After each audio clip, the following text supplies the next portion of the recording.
dumating na yung order sa atin ni Ma'am Jillian Gonzalez. Yan, shoutout sa'yo Ma'am Jillian.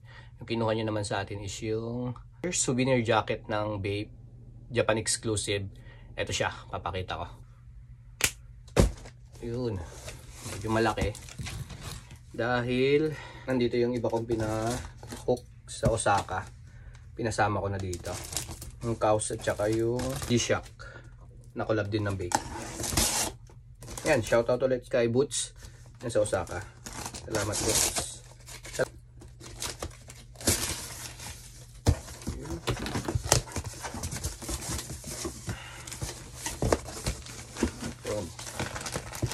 ito yung jacket ni Ma'am Jillian. Unahin ko na lang to. Ayan. Varsity jacket.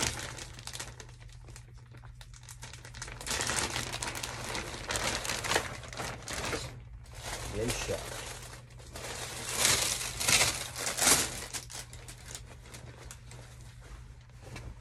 Ayan.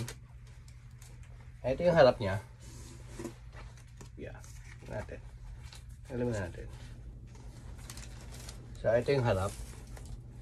Ayan, Japan, 1993. Ape shall never kill ape. Tapos, ayan. Big head. Dito sa kabila naman niya. Big head na ayan, hindi ko alam kung Mount Fuji ba to. Ayan, baby. Tapos ito yung likod.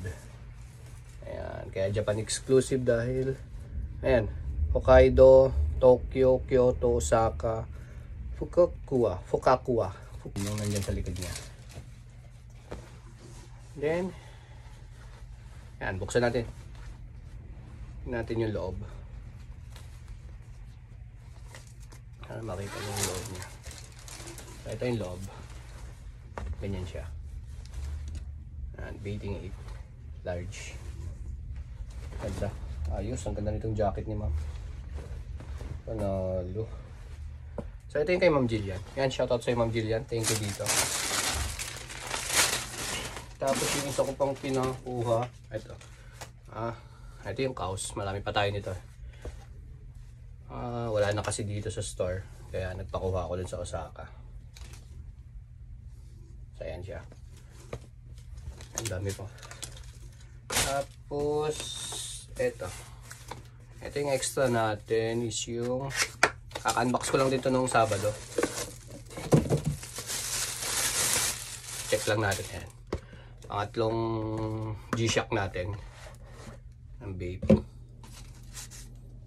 30th anniversary nila. Check ko lang. Nabigyan naman na natin to ng review. So ito siya. Ayan. Hindi ko na siya bubuksan. Check nyo na lang yung video nito. Ayos. Panalo. Kompleto.